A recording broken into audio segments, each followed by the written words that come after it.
Let's start with Season 2, Episode 3 of Raf's Cast, Tales from MohawkAD.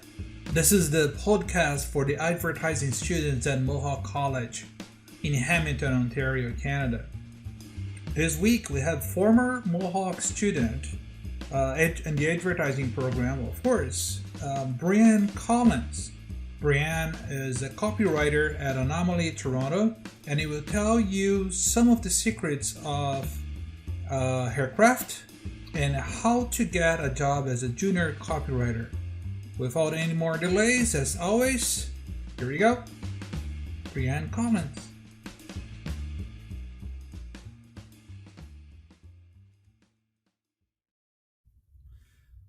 Welcome to Raf's Cast, Tales from MohawkAD. Today here I have the pleasure of my amazing alumni from Mohawk, Brianne Collins, Hello. copywriter and Anomaly. Hello, how are you doing? I'm good. Thank you. How are you? You very welcome. Uh, I want to apologize for Cassie, your art director at Anomaly, that you guys are working together to not being here. I need to make an episode with her. Okay? Definitely. Yeah, just for to sure. just to let just to let you know. So strange times to work on. I will start right away asking you how it is working remotely from home, and most of the times, are you guys returning some days at the agency right now, or everything is remote right now? So everything is still remote. We do go into the office some days. So we've been really busy the last couple weeks, and so here and there. Last week we went in 2 days, and you can just book the office through the receptionist, and then you can just go in and they book you into a boardroom, and you just can work in the boardroom. And masks are on, of course, anywhere in communal Mm-hmm. areas. But other than that, if you're in a room, then you can just work away. And it's actually kind of nice, like, to get out of the house and leave the one space that you've been in for 2 years, Oh basically. yes, I understand. I think people were craving for, oh my God, I hope I could work at home. But when you get it too much, you're like, oh my God, okay, I need to have some kind of balance on Yeah, working from home and be somewhere with people. And yeah, it makes a difference for sure. definitely.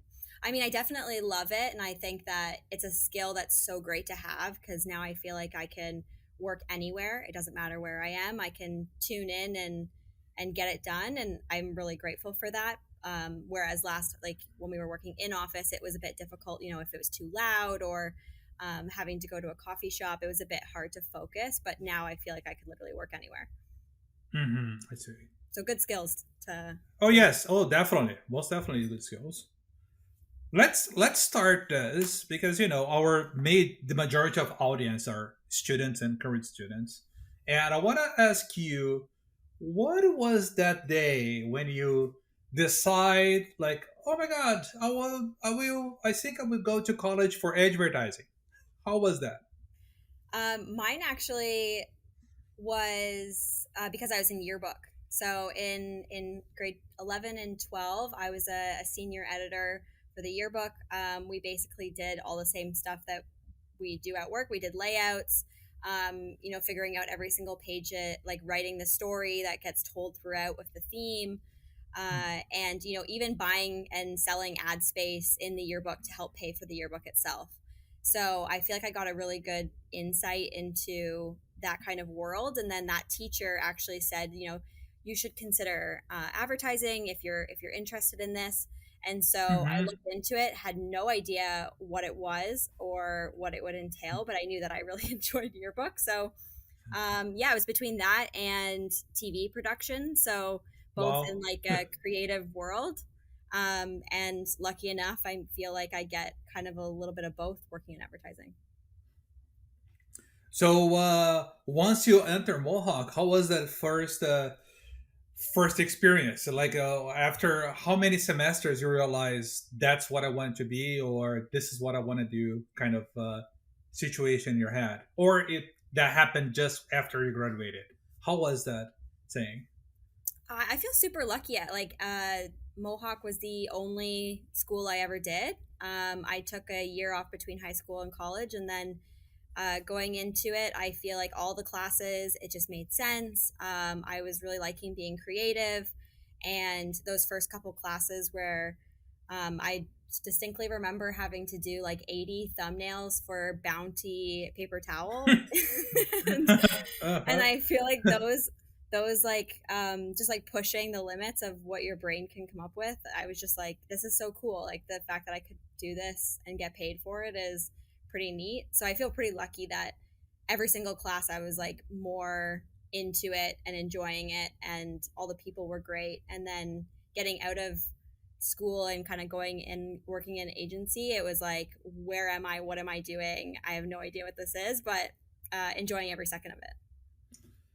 Yeah, that assignment, it's kind of a dual break kind of assignment in initiation. It definitely is.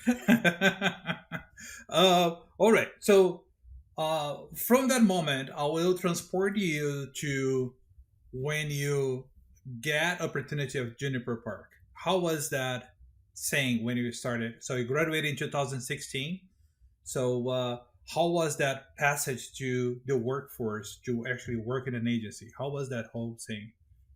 So I had been doing, a few coffee shop interviews with creatives and trying to get my foot in the door somewhere, trying to see something. I had already gotten my internship credit the year before. I did like a small internship at a boutique in Aurelia, who was like a website designer for small businesses. So I already had my credit, so I Mm-hmm. wasn't stressed out about that. More so, of course, just wanted to get my foot in Toronto and start working. And it was actually Jeff who reached out to me, and he said, hey, like, I have a creative director at Juniper Park. They're looking for interns. Would you be interested in meeting up with them? And I was like, yeah, that would be great. So he sent me the email, and then we started talking. And I actually couldn't meet with that creative director on the day that I was going to Toronto. So he's like, I I'll see. let you meet with my another guy I work with, Terry Mm-hmm. Drummond. And me, I would say this to all students: do your research, figure out who you're talking to before you talk to them, because I went in not knowing that Terry Drummond was the CCO of the company. Oh my So, god. so so I go in, I meet with him. He was incredible. The interview went great. He liked my book, and he said, like, who do you want to work with? Like, do you have an art director in mind?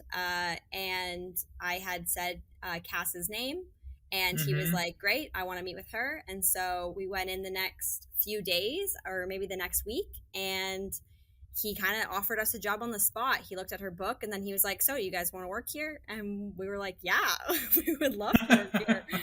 So that worked out great. And we started, maybe a month later, pretty fast. And then a few weeks went by, and they hired us as juniors. So it was great. It was sweet.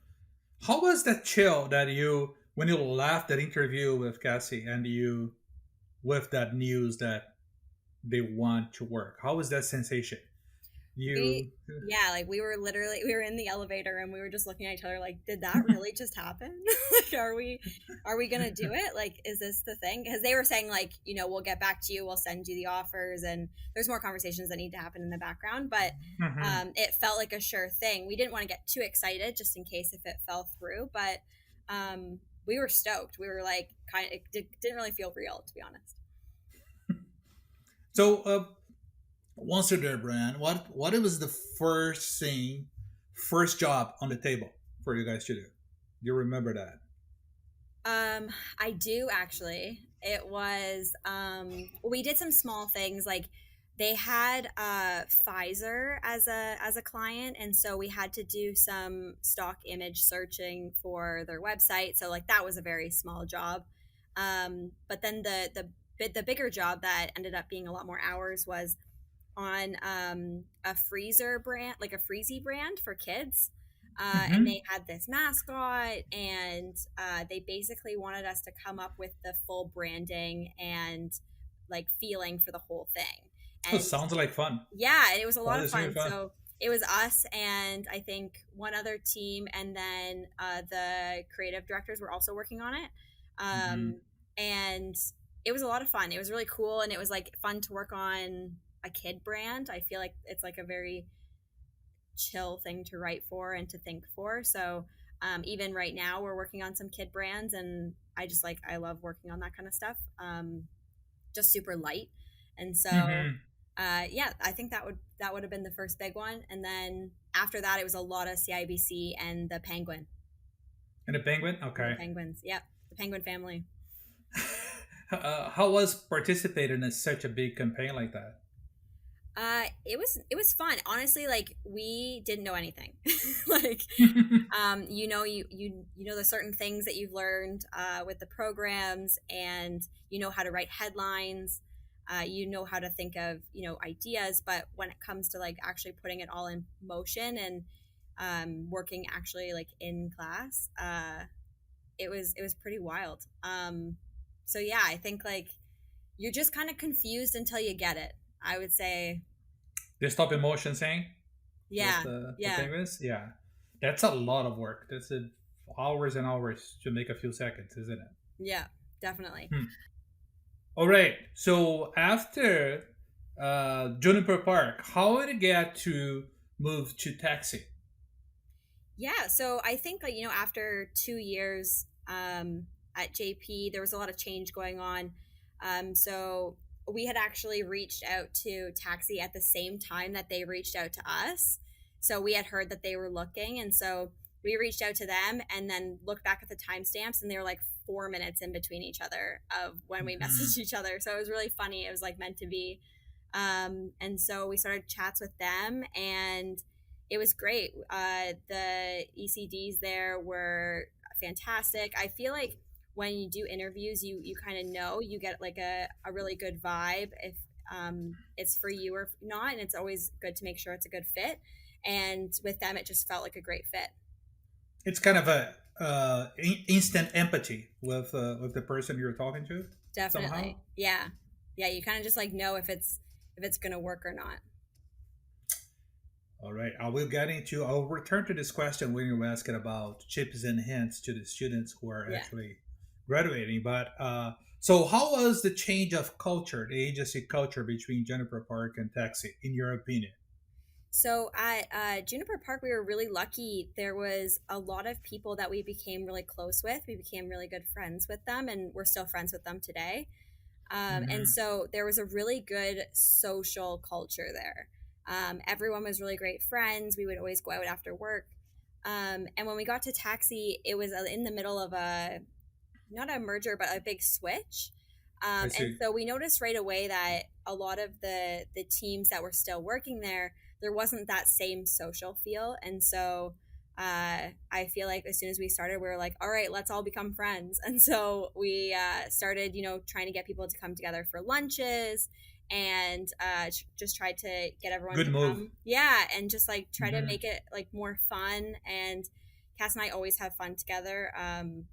We're like also best friends, and so Hmm. we I always know you have guys. that. Yeah. We always have that between each other, but we love to hang out with other people, and it just makes the working day go by so much faster, and then we can help each other out on projects and everything. And so Hmm. that was a big thing that we noticed about Taxi, and then within a few months it was like the exact same, like just a huge social culture. Everyone was hanging out all the time, and it felt really good. So do you think this you guys help a little bit change the culture there, or I is think so. I mean, it? I don't want to take full credit, but I will say that I think uh, we brought in a really good energy, and they also hired some teams that we had worked with before right after us, and so we already had that friendship going as well. So I'm sure they could also take a little bit of credit, but I think even with the ECDs, they wanted that. They wanted that culture. They wanted everyone to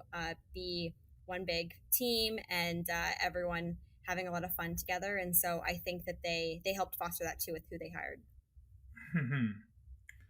Tell me about the work you did at Taxi. How was the most memorable work that you did there, in your Um, opinion? Did you enjoy doing it? Yeah, I mean, I would say, we got to do some fun craft work with Nonas. So that was a lot of fun. Hmm. We also did the fastest broadcast that I have ever experienced. for the charity Jumpstart. I believe it was 2 weeks start to finish. Oh. That spot, yeah, it was a fast one. It was like briefed in scripts, um, pretty much an approval on the first round of scripts, and then it was like VO record, get in. We used stock footage because of COVID, and then it was literally colored audio and then out. It was so fast, which I kind of liked because it was like, some things go on for 4 months and you're like, oh, I just can't wait to see it finished. This was 2 weeks and it was done. So that was a big memorable one for me for sure. Also travel shoots. Got to go to Chile for Canadian Tire, which was Amazing. great. Yeah, I've been there. It's an amazing country. Yeah, super beautiful. It was a lot of fun. Yeah, so I feel like that was great. Also at Juniper Park, we got to work on a pitch in Germany, which was fantastic, and that's another great thing about being in this industry. And I hope that it comes back because obviously with COVID we haven't been able to do that. But those kind of opportunities just come up, and it's like, yeah, of course I want to go somewhere else to work. Yeah. Yeah, of course. So how was that experience of pitching a campaign in Germany and going to work in Chile? How was that? So now I feel like I'd be so good at it because I can work from home and I can work just from my laptop and it's easy.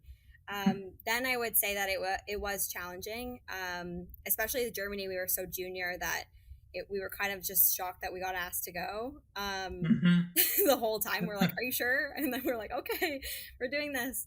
And there was like a language barrier and everything, and also the sense of humor is so different. Well, welcome to my world. Yeah. But it was great. We got to work with some really, really great creatives and some fantastic creative directors, and we definitely learned a lot. And in Chile, unfortunately, I didn't get to go with Cass. I had to go alone because of budget. But that was an incredible experience as well. I feel like you just bond so much with the coworkers that you go with. And yeah, shooting like remotely in a different country is a great experience. That's great. I think it's one of the great experiences that you shoot and travel or page presentation. Yeah. And I will get you. I'll give a little bit on a pause on your story here, just because of what you just said to me. That you were surprised that they choose you guys to pitch in Germany, a campaign in Germany. I think they saw something in both of you guys about the way you're presenting stuff. Yeah. I will start now saying, what I would say to students when it comes to your presentations, when it comes to present your work. If you were a teacher, what would say to the students about that? Something that I've definitely been doing a lot more lately is preparing. Before I used to just, go in, I would know the idea and I would kind of wing it. But even just making a few points beforehand of what you want to say will make you that much more confident. I would also just say, be yourself. It can be really easy to get nervous and make yourself small in front of a group of people, especially clients. But they're just people too. They're just doing their job as well. And so if you just, go into it and, have a little fun with it. I once had to sing a script in front of clients, and I am not a singer. I'm not at all. And I just, did a good preamble of saying, I'm not an artist. So I want you to imagine an incredible artist like Adele singing this song. And, you throw in a little self-deprecation, and people are a lot more willing to see that. And they accept any like stutters or anything that you have when you're talking. So yeah, I just say be yourself, and also it's okay if you mess up. We're all human, and we're all doing our job, so it's okay. And a little bit of experience goes a long way, isn't it? Definitely, yeah. Every single time you get better. By the time you get through this, I want to ask you, how was the experience?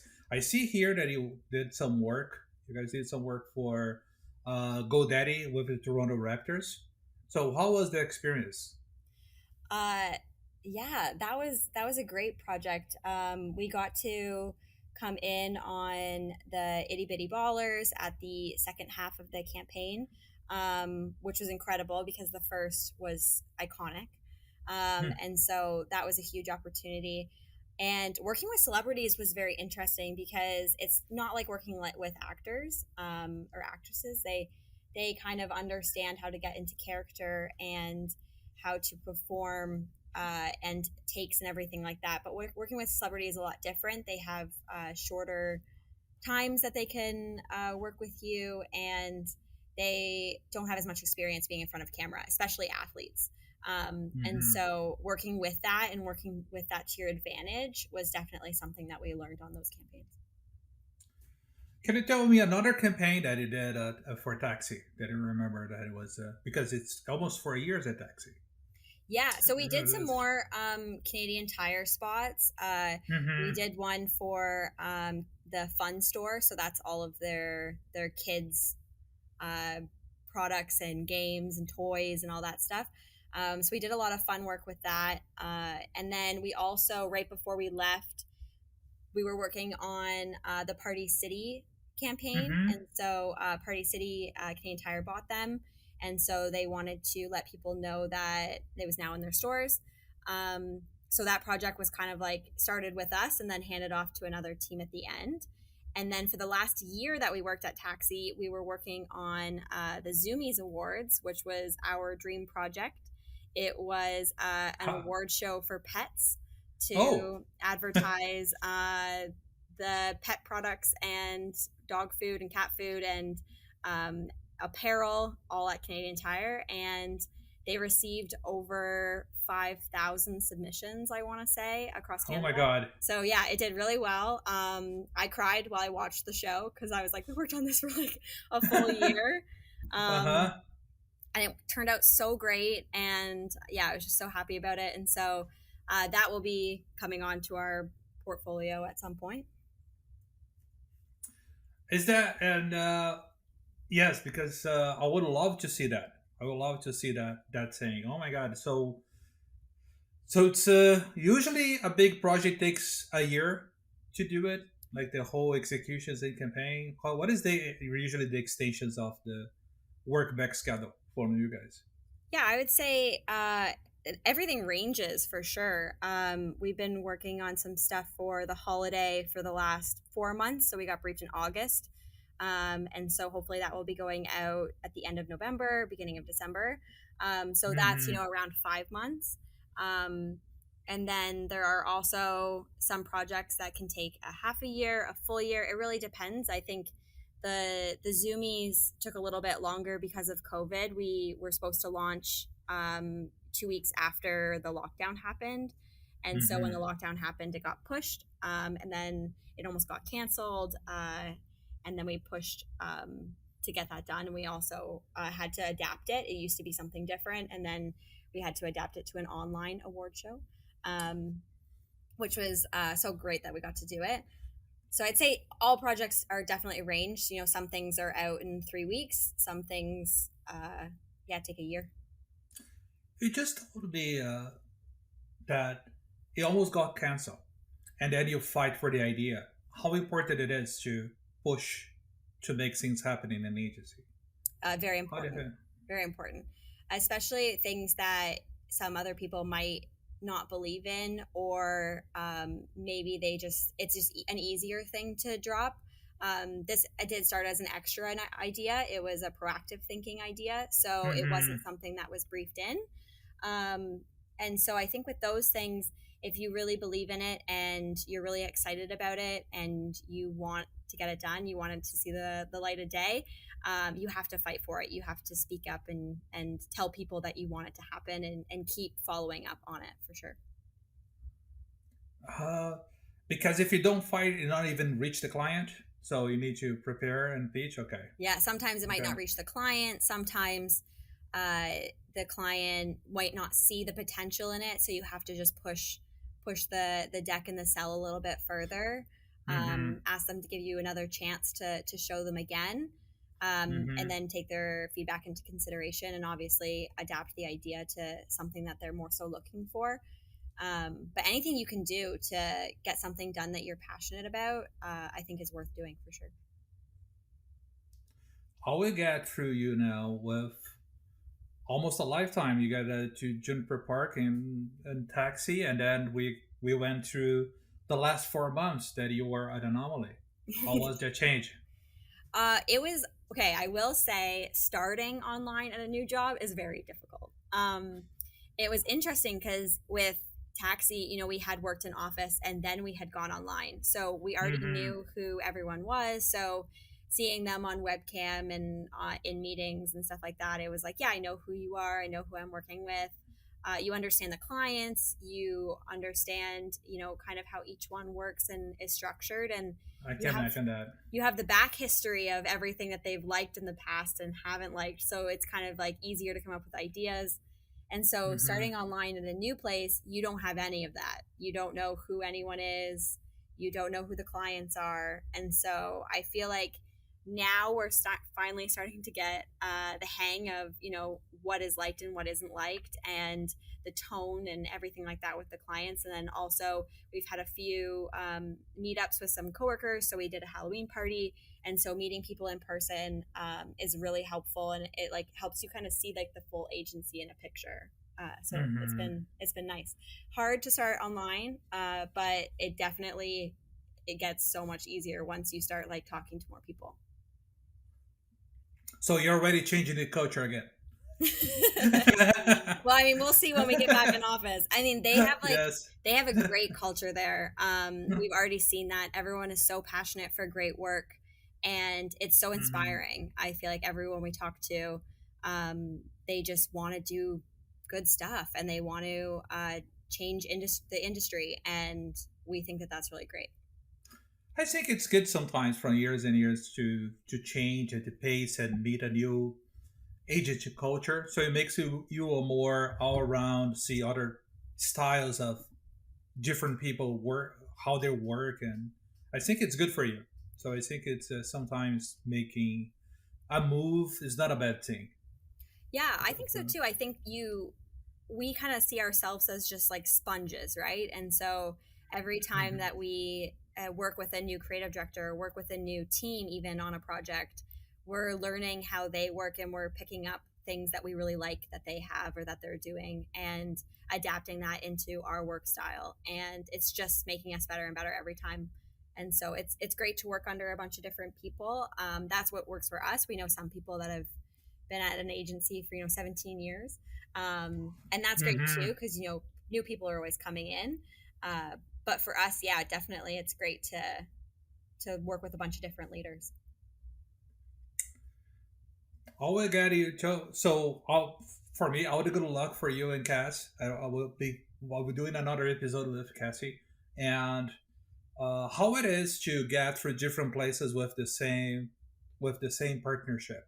How you get into that because it's not easy. It's like any relationship. You should have good days and bad days and fights and energy. So how is going to work with an art director? It is for you. How is that process? It is, and I'll say that some days we are sisters, some days we're friends, and some days we are just work partners, and that's okay. I feel like at this point we know when one another is having a good day or a bad day, and we understand when you need to take a little bit more, or when you need to give a bit more. And so that's really great. I think once you're in a partnership for as long as we have been, which has been the entire time that we have worked in Mm-hmm. advertising, you really, understand how each other works. And it's also been really great to watch each other grow. I've seen, Cass grow into an incredible art director. She was great to start with. And now seeing the stuff that she comes out with, I'm like, you made that? I'm so I proud. see. Yeah. And she says the same thing to me. We're very complimentary of each other. Um, and so it's great. And honestly, again, very lucky that we were able to have a partnership the way that we have it. And I think that's why now we will not let it go, because we hear a lot from people that it's very hard to find a good partner, and it's very hard to find someone that you trust, which is I extremely see. important because at the end of the day, you are business partners. And for us, it just works. We also hang out all the time and hang out on weekends. We hung out last night. And so, yeah, it's great for us. I would always encourage, to be partners with someone that you can grab a beer with. Because it is going to be late hours. There's going to be very frustrating times. And you want someone who's going to have your back and someone who you can have their back, for sure. That's an amazing advice to it. Mm-hmm. And so I think if sorry, Raph, if go ahead. Yeah, if you're go ahead. If you're not in a good partnership, I would just say that there is going to be someone who you are in a good partnership. I would never say to leave advertising because of that reason. There's definitely so many people out there that are looking for a different art director, a different copywriter, and jobs will also hook you up in that sense, depending on your work style. And so, just look for a different one and just be honest. We've had friends in the past that haven't had relationships that have been working out, like work partnerships, and they've just sat down and been like, hey, I don't think that we're doing that great. Maybe we should try something else. And then they move on and it's fine. It's not that big of a deal. And it's every single day. So you have to think about it like that. Do you think a student should look to sell themselves as partners to be more sellable as employees or interns for an agency or not? I do think that it helps. I think as an agency, it's a one and done. They don't have to hire you and then look for a partner for you. Also, if you're going in as a team, then there's already chemistry there. And so, and agencies will pick up with that. Like if you're interviewing, they'll know if you like each other. It's very obvious. You might not think it's obvious, but even we've talked to teams and we're like, you guys don't like each other. You can tell that they talk over each other. They don't agree on certain things. And so I would say if there's someone that you work well with in school and on projects, try and do some random thinking together that isn't an assignment or isn't something like that. Take an award show brief, take just a random thing, an idea, try and work on it together and just see if that works out. And if you guys work well together and you brainstorm well together, then everything else can be built up from that. Mm-hmm. And if you like each other, of course. Of course, yeah. Of course. Being friends does help. Yes. Although so getting into hook into that thinking, I guarantee you saw tons of books so far from people who wants to be intern and everything. So what is the greatest thing you usually see on books from interns from any college, and what is the things to avoid, mistakes that you usually see and say, oh my god, how this person did this kind of stuff? Something great that I always like to see is very concise thinking, straight to the point, simple, something that doesn't take me 3 executions to understand. I find that if I can look at the ad and I can understand the idea right away, and I even get excited about it, like I'm like, oh, I wish I had thought of that.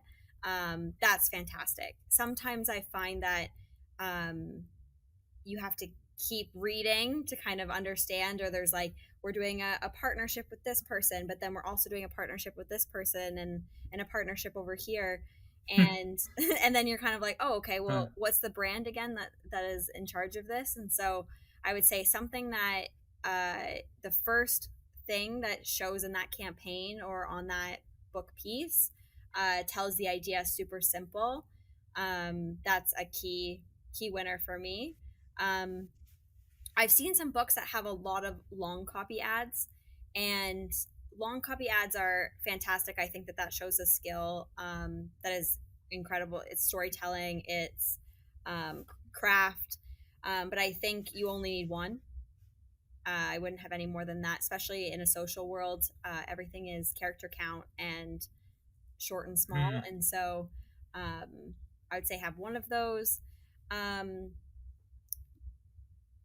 what else? Uh, I've noticed lately there's a lot of case study videos. And I think case study videos are great. I just think that it shouldn't be the only thing in the book. I think you should also have static pieces, because if you are showing your book to someone who is very busy, they Mm-hmm. won't have time to watch 5 1 minute long videos, and give feedback on that. And so if you have a case study video, just make sure that you also have other pieces of the campaign, even if they're in the case study video, just have them static above it or below it, so Mm-hmm. that if the person doesn't want to watch the video, they can still understand the idea and the thinking. I see what you mean. I see what you mean. Okay. Okay. So, Riyad, I think that a lot of students get seduced by their direction. I think as you said to me, like in high school, I did the yearbook and I was super interested in that kind of stuff. And I think a person have a better chance if they're a good copywriter. And I think it's harder to be a copywriter. My point of view, of course. But and I think it's something that people overlook when students, I think, should pay more attention to how to write better copy. Even our directors on the, I think at the college, should have a better passionate view of a good copywriting skills. And so, what do you suggest to students who wants to go copywriting and students who are unsure and going our direction or copywriting, and maybe they will do it? What is the secret to get to be a good copywriter, you think? I mean, I'm a perfect person to answer this question. I wanted to be an art director. Okay. That Okay. was what I was pushing for. Loved all of that. I love painting. I've always loved art, and I wanted to be that. And I think, after taking Jeff's creative writing course, he had seen some of the stuff I submitted, and he was like, "No, you're a writer. Stop trying to be an art director." Obviously, nicer than that. And so I was like, okay, well, maybe I'll take that more seriously. Like, maybe I'll look a little bit more into writing. I have always enjoyed writing. Took a creative writing class in high school. I always loved English, and so I was like, okay, well, maybe I'll give this another shot. I think the biggest thing, and everyone will always tell you this, is reading. Mm-hmm. I try to, even just reading headlines, like Twitter. I will just go on Twitter and I'll just read all the headlines, and like seeing how they craft certain things. That also helps. In the future, you will have to write PR lines for your ideas. So understanding the hooks of those, and how they're crafted really helps. Reading other ads is also huge. And so whatever you're working on, do research beforehand. Look at every single ad that has been made for the same thing. See how everyone's talking about it, then try to be different. I think that is a huge thing. Writing can be a lot of fun. You get to tell the full story. You get to um, give people emotion, connect to people. Of course, visuals do that as well. But Mm-hmm. um, if you're thinking about, a commercial, and it's something that has given you goosebumps, it most likely was, the VO and the way that it was written, the way that it was said, that Mm-hmm. gave you those goosebumps. Of course, the music as well, but those are the things that really connect with people, and voice and words. Yeah, it's just it's great. So I would say, for anyone who is like on the fence between art direction and copywriting, um, stay on the fence for a little bit. Look into writing. Don't just pick one right away. Kind of, you have to make a decision, of course, because your book will need to be more directed into one way. um, but just try and, write a few headlines every time. You'll get better. The more you write, the better you get, and the better you understand it. And so just, maybe try and write a new tagline for a brand, or look at an ad that you really like and then think about the script and how they wrote that and how they crafted that. And research is great. Let's say to you to tell me the five skills that a student should have to be able to be sellable to an agency. I think you need to be. I think charisma is a huge one. I think Interesting. being someone. I mean, obviously, whoever you are, I don't want anyone to ever change themselves for anything. But I think, going into an interview and showing how passionate you are about what you do, or how interested you are in just learning, those things show charisma. They show passion. They show that you want to be there, and that they can teach you. I think as an intern, it's kind of like the agency is accepting that they are going to help shape you as a creative. They're going to help teach you, and you're going to be learning as you go. It's very known that you will be, thrown in and be trying to figure it out. And so if you show an appetite to learn, then you'll definitely be a great asset. So I think that's a huge one, like probably number Charisma. one. Yeah. Okay. And also just willingness to learn. I would say those are like 1 and 2. Yeah. After that, I would say maybe being reliable. So being someone who will show up and who will answer an email or will answer a message. That's also huge. Of course, that's something that you prove afterwards. What else?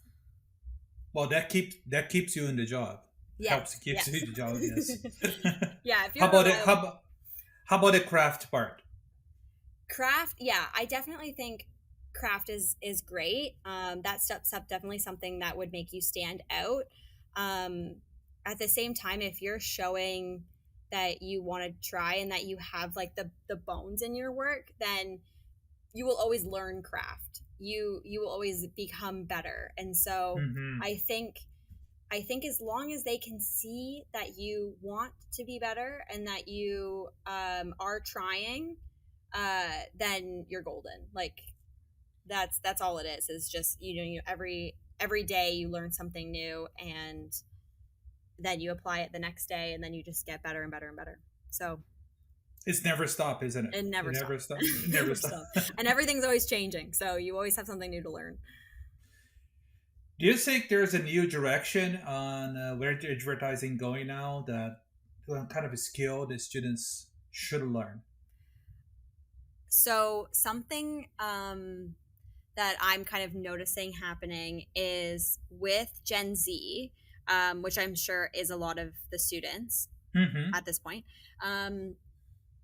You guys hate ads. And, millennials hated ads too. We all hate ads. But we love ads at the same time. But you have to kind of understand, how can you market something that doesn't feel like an ad, or if it does feel like an ad, how is it kind of, making someone want to listen? And how are you communicating in a way that won't make someone roll their eyes, turn it off, hit the skip button? So I think understanding target is massive. And so everything's going to be for Gen Z very soon. And so thinking about, your target hating ads and hating disingenuousness. So like hating things that like feel like a brand is lying about, their stance on something, or the kind of a yeah moment. Yeah, like it's like yeah, you're just doing this so that people will care, and it's like you don't actually care. So thinking about how to be, very strategic, and also just like understanding who your market is, basically. So something That's to think very about.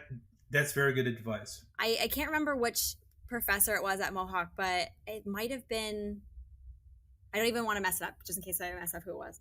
No Um, problem. but someone said when you're at the grocery store, pay attention to who's buying what. Look at what they're putting on, like what they're buying and who is buying it, and you start to understand like patterns and what kind of products people are drawn to. And I Mm-hmm. think since I've been told that, I've been so much more observant, even just walking down the street, Mm-hmm. understanding who's watching what, who's listening to what. Uh, so be observant for sure. That But helps. if you were in a supermarket in a line up for a cashier, if you look at the shopping carts, you can definitely tell the kind of person, each kind of person it is, just Yeah. based on that. Or what their It's night's going to amazing. be. Yeah. Oh yeah, of course, it's Yeah. amazing. Yeah. Like Uh, you have, like we have, last night we went and made pizza and we got dough, meat, cheese. We had everything to make pizzas, and it was like obviously we're having a pizza night. Like you can tell exactly what we're doing, just based on what we're buying, and so you can pick up on things like that. And those are also great insights that you could later use for an ad or a spot or something else down the mhm. road. Brian, tell me one thing. Tell me some of your fondest memories at Mohawk that you remember the most.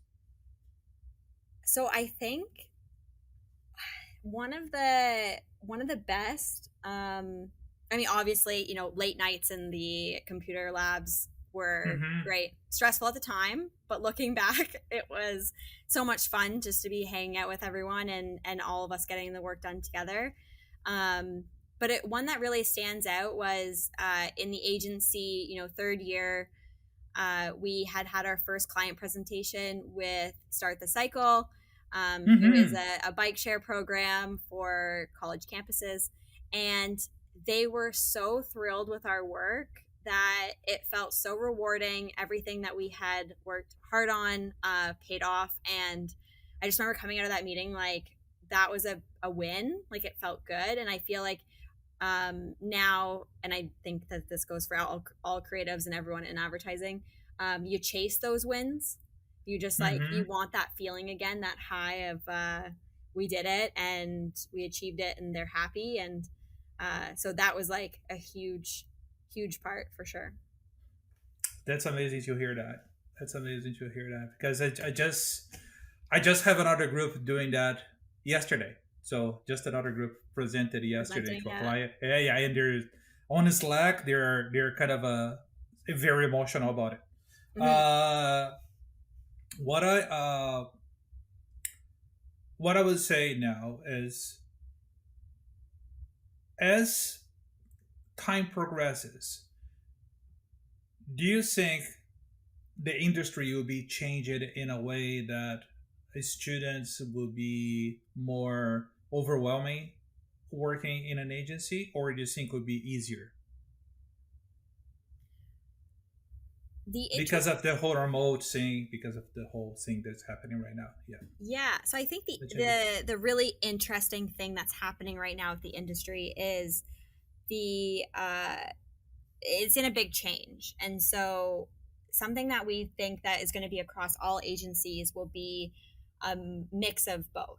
And so there'll be in office days and then there'll be work from home days, Mm-hmm. which I think will be great for people who still want to live in Hamilton, or want to like move home in Scarborough or whatever else and commute in, because the commute won't be for 5 days a week. It'll be for 2 days a week.